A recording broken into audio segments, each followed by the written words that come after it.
ಕುಡಿಯುವ ನೀರಿನ ಪೈಪ್ಲೈನ್ಗೆ ಕಿಡಿಗೇಡಿಗಳು ಹಾನಿಗೊಳಿಸಿ ಪುಂಡಾಟಿಕೆ ಮೆರೆದ ಘಟನೆ ಬಾರ್ಕೂರಿನ ಹನೇಹಳ್ಳಿ ಗ್ರಾಮ ಪಂಚಾಯತ್ನಲ್ಲಿ ನಡೆದಿದೆ.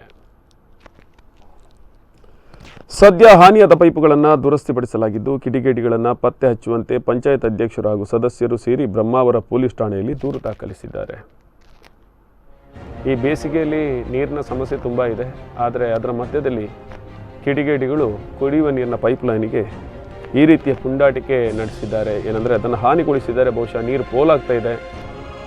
ಇದರಲ್ಲಿ ಏನು ಅವರಿಗೆ ಸಂತೋಷ ಸಿಗುತ್ತೆ, ದೇವರೇ ಬಲ.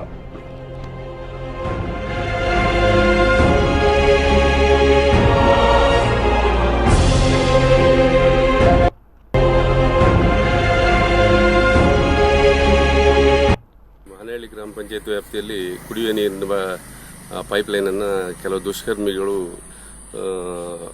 ಹಾಳು ಮಾಡಿದ್ದಾರೆ. ಅದರಿಂದ ಈ ಪಂಚಾಯತ್ ಕುಡಿಯುವ ನೀರಿನ ವ್ಯವಸ್ಥೆ ಬಹಳ ಒಂದು ರೀತಿಯಲ್ಲಿ ಹದಗೆಟ್ಟಿದೆ. ಸಾರ್ವಜನಿಕರಿಗೆ ಇದರಿಂದ ಬಹಳ ತೊಂದರೆಯಾಗಿದೆ. ಇವರು ಯಾಕೆ ಈ ರೀತಿ ಮಾಡ್ತಾರಂತ ನಮಗೆ ಗೊತ್ತಿಲ್ಲ. ಬೇಕಂತ ಮಾಡ್ತಾರೋ ಅಥವಾ ಯಾವುದೋ ಉದ್ದೇಶದಿಂದ ಮಾಡ್ತಾರೋ ಗೊತ್ತಿಲ್ಲ.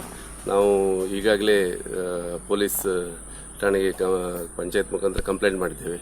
ಗ್ರಾಮ ಪಂಚಾಯತ್ ವ್ಯಾಪ್ತಿಯ ಈ ಒಂದು ಜನರು ನಮಗೆ ಈ ಬಗ್ಗೆ ಸಹಕಾರ ಮಾಡಬೇಕು. ಯಾಕಂತ ಹೇಳಿದ್ರೆ ಇಂತಹ ಕೃತ್ಯಗಳು ಮುಂದೆ ನಡಿಬಾರ್ದು. ಜನರಿಗೆ ಇದರಿಂದ